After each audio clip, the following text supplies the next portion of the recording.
My girlfriend just asked for an open relationship, so told her it's over and pointed her to the streets. So, I, 43M, have been with Fran, 36F, for the last 2.5 years. I thought that things were moving smoothly, and was about to ask her if she wanted to move in together, but she has been acting rather distant lately, so I decided to wait a little and see if she would bring something up. Out of nowhere, this last Friday, she asked me to open the relationship. She gave me her big speech, and when she finished her presentation, I asked her if she already had someone in mind, because it's not like we decided today and are basically going out with other people tomorrow.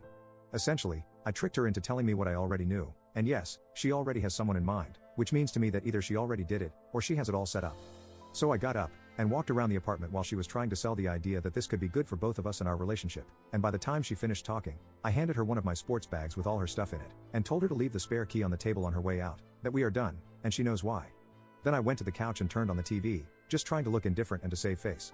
She was speechless for a while, about to cry, but before she could say something, I told her that I didn't want to talk about anything, and that she should leave. As soon as she left, I felt like crap, like I was so unworthy, and I started to cry a little. As of right now, I'm still mourning. My phone has been almost nuclear with all the calls and texts I received from friends on both sides about my extreme reaction to her supposedly simple request. I don't know what she told them. So now I'm sitting, wondering if I really went overboard and, at the same time, fighting the urge to run back to her.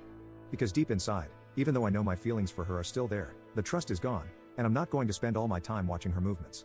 It's not healthy, and before anyone points it out, yes, I know my reaction is a pure reflection of me, not what she did or was about to do. So, did I go overboard? Update 1. Last Friday, we met at our regular place where we usually have coffee. From a distance, she looked great, so great that I just wanted to forget everything that happened and drag her back to my place. It actually took a lot of restraint to not do it. When I got close to her, I noticed her sadness, and she still had her eyes irritated from crying. We sat, and before she could say a word, I asked her to tell me the entire story, and pleaded with her not to leave anything out. I needed to hear it all, and then I would ask her a few questions, needing the entire truth. The story was pretty basic. About 2 months before she asked for the open relationship, on her girls' dancing night out, they met this exotic, good-looking guy. During the first month, he was the new flavor that all the single friends in the group were trying out, which led to girls talking and sharing experiences.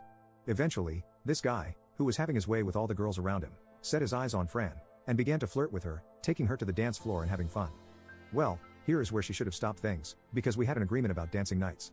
She was supposed to stay away from any guys that made a move on her because, let's face it, we guys are always looking for something more, and it's pretty rare that a guy only wants to dance. Anyway, because of the excitement, she went for it, enjoyed the attention of this guy, and had a great time dancing. Looking at the timeline, this was around the time I noticed that Fran was becoming distant. Moving forward a few weeks, her friends were sharing more intimate stories about this guy, and it got into her mind. She found herself fantasizing about being with him, and he was trying to make a move on her too, but from what she told me, she didn't go for it because she was with me. Drinks and drunken friends are bad counselors, and once the idea of opening the relationship came out, they spent over 2 weeks chatting about how to convince me. They believed that because a long time ago, I had three-way intimacy and also swung a little, I should be okay with the idea of opening the relationship. However, three-way intimacy and swinging are things you do as a couple and out of pure excitement, at least for me, and it was a long time ago, in my early 20s. All this led to the day she asked me to open the relationship. She told me that she and her friends never thought that I would end the relationship at that moment, that the worst scenario would be me getting angry and saying no, so it shouldn't have been a big deal in just asking. At this point, I interrupt her and tell her that she should know better. We were together for over 2 years, and I always share my thoughts about everything with her.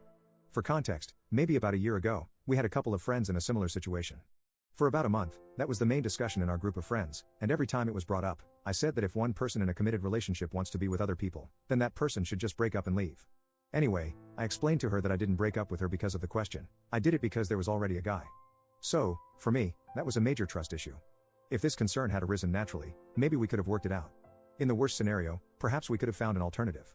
But the way things were, it was a red flag for me. We went around the topic for a while, and then I began to question her. Basically, I asked if she was intimate with him at some point, and she said she wasn't. If she developed some feelings for him, she didn't. And lastly, if she has seen this guy again, and that was also a no. Even if that isn't much, it was a small relief, but I explained to her that I can't go back to her, and that I need to close this for my own health. Also, I told her that we share a lot of friends, and I don't want to lose any of them because of this. It wouldn't be fair to ask them to choose, so we should behave like adults and keep things friendly. Then she said how sorry she was, and that if she could, she would undo everything, but she knew it can't be done. She was about to cry, and I was too, so it was a good moment to ask for the check and leave. I walked her to her car, opened the door for her, and she started crying right then and there. I couldn't help but hug her. We stood there for about 10 minutes, and when she calmed down, she got into her car and drove away. I was in shock and didn't know how to feel, so I went home, grabbed my camping gear, and drove to the mountains, spending the entire weekend there to clear my mind. Early this morning, I was driving back to the city, and the moment my phone grabbed a signal, it got flooded with messages from friends and family, all worried because I basically disappeared without telling anybody. I texted back to everyone, telling them that I was okay, that I went out camping, and at the moment, I was driving to work. Also, I got a text from her, something along the lines that she feels that we are not over yet, and that she thinks I need time to leave all this behind me. She said she will wait in the hope of it.